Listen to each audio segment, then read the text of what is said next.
Hi, my name is Charles Molame, and in this video I'm going to be sharing with you my journey on YouTube, right? Like I've said in some of my videos before, I started my YouTube journey, that was like about 2016, when I watched a video and someone was like calling to action and said, what is stopping you from opening your own YouTube channel? And then I was inspired and said, okay, let me open my own YouTube channel. And ever since I opened my YouTube channel, I've been trying to upload videos every day, right? There was a time I was really serious, but at some point I was like, let me take a little bit of break, right, in production of my content, producing my YouTube content. And then I discovered that YouTube, right, is involves a lot of people, right? There are a lot of people you need to interface with when you're doing YouTube videos. You talk with people, you're trying to pass your little bit of experience, and depending on the various fields that you want to go into. And I discovered that most content that we're trying to produce, or I was trying to produce rather, had evolved. Initially, fashion was one of my favorite niches that I wanted, but I discovered that the niche currently now is oversaturated. Then finding out now that okay, when you initially start a YouTube channel, you find out that you have a driving passion, but the challenge comes this way: when you have now made up like 30 videos on one particular topic, then you now find out that it's not easy to create content, right? Then you have to become more creative. And now discover the best way, right, to be a good YouTuber, right, is to create content on issues that you know will always have information, current information. When you have that, automatically what that does for you is that it makes you relevant on YouTube, right? Sometimes to have evergreen.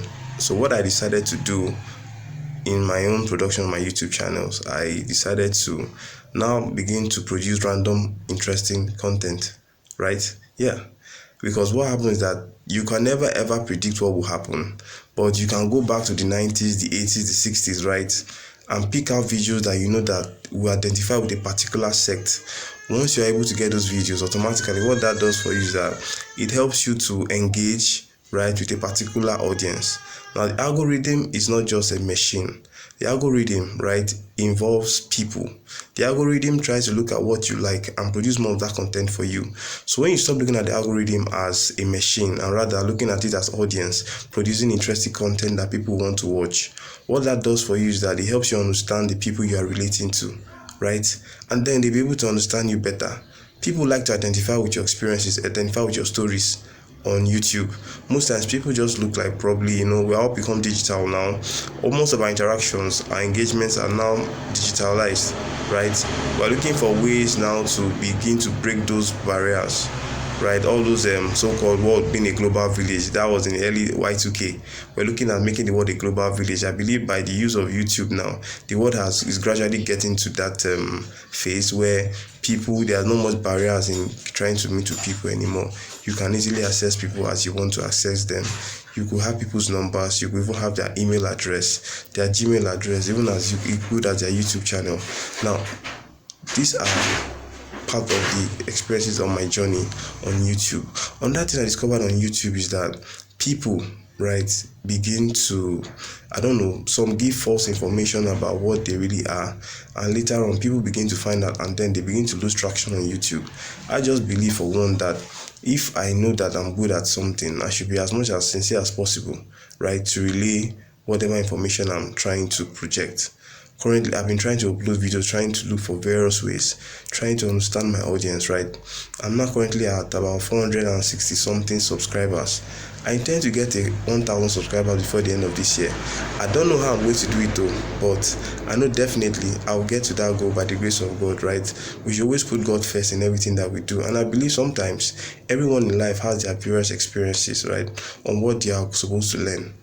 We have all various ways of trying to understand how God talks to us, right? And I discovered YouTube is challenging. The idea of it being challenging is that it drives you to begin to think outside the box. What videos can I create that what content can I create rather that my audience will want to listen to? You begin to start racking your brain, start looking at old schools, things like Lionel Richie, things like Shalama, Commodores, or is it cartoons, Lion King, Are you looking at Sinbad? Are you looking at probably Tom and Jerry, Scooby Doo? Or are you looking at films, things like Pirates of the Caribbean, things like Fast and Furious, right? You're looking at what really does my audience want to watch, or things like Lord of the Rings, you're going epic, right? You're not beginning of the Shannara Chronicles. Many films have come, that have been produced. You're now beginning to look, okay, what can I identify with first, right? I think the idea of my journey on YouTube is first looking at yourself as a customer. What will I want, right? Then after you do that, then you now begin to look at what will my audience want. Our audience is just the same human being as you are, just that they may have different taste or prerogatives depending on their probably their geographical location, their age distribution, right? These are the factors that can influence the taste of what a particular person wants to watch on your YouTube channel.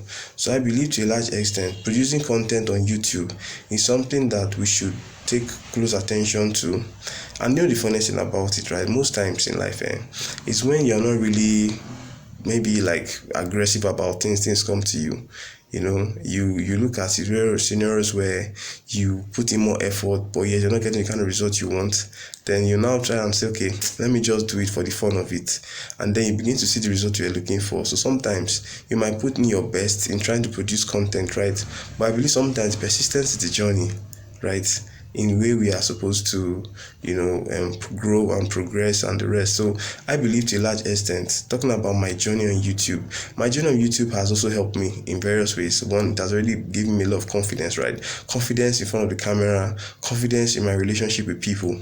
I might not have achieved the subscriber count that I want, but YouTube has also given me some set of benefits. One of which I just talked about now, being confident, right? Telling people how you feel, not being afraid of expressing yourself, really saying things the way you really feel they are, right? Those are one of the benefits I've got on YouTube. The other one I've got again on YouTube is what my communication skills has drastically improved, right? I engage in what they call micro-learning. Micro-learning basically means that you are learning little nuggets of knowledge every day, accumulated over a year. That means you're learning over 365 days a year. That's you've learned over it's compounded. So basically, I've learned from that angle too. And I've also learned how to also listen to other people speak. YouTube has also helped my listening ability. And I know how to listen to people as they speak. I understand them for what they say. I understand people for what they say. I look at how they present themselves in front of the camera, how they talk to people. Right? These are things that people have to be able to understand. Right? Understand how people talk. Understand how people relate. Understand how people feel. This can only be achieved if you give yourself a level of engagement. Then another thing I learned again, produce. Don't only consume.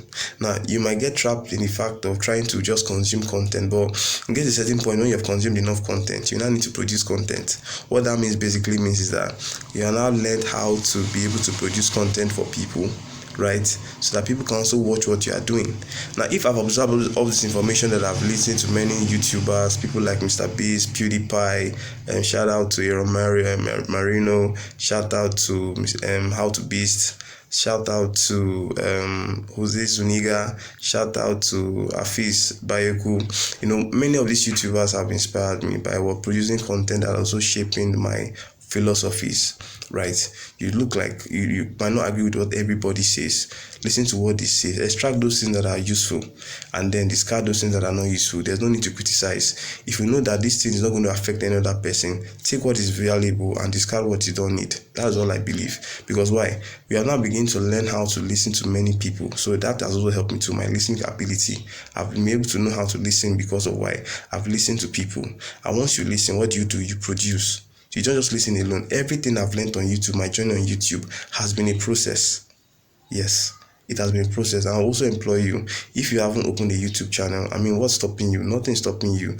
Open a Google Mail account, open a Gmail, Google account, then you go to YouTube, start your channel. You might not really get the traction that you want, but there are certain benefits you can get, right, from YouTube. You might not be monetized immediately, but what? You'll be able to confidently talk to people, be able to listen well, right? Engage and build your communication skills, interpersonal skills. You'll now find it easier. All those barriers that normally limit your capacity before, you find that it's not there anymore. Why? Because you have been now able to communicate with people that was a barrier to you. right? That person, if it's a lady you like, you want to talk to, if you don't talk to that lady, she's not going to talk to you. You get? So when you are able to now build those confidence, right, from listening to how people approach things and try to be as sincere as possible, automatically you find out that you are growing. So by the time you get monetized, you find out that after you get that monetization that you're looking for on YouTube, there are other certain benefits you have gotten. Like I talked about being confident, like I also talked about being able to listen, right? Being able to have this interpersonal relationship. You can now meet people and ask questions. You're confidently meeting people now, not from a position of being timid. Nobody likes a person that's timid, because a timid person cannot really express themselves or express how they feel about things. So when you're able to engage yourself in front of the camera and talk confidently, automatically what that does is that it gets you the position to be able to answer interviews, right? Talk to people. Like, shout out again to Charisma and Command, right? I've learned a lot from that channel, so you should also check it out. Many of these YouTube channels have inspired me in various ways.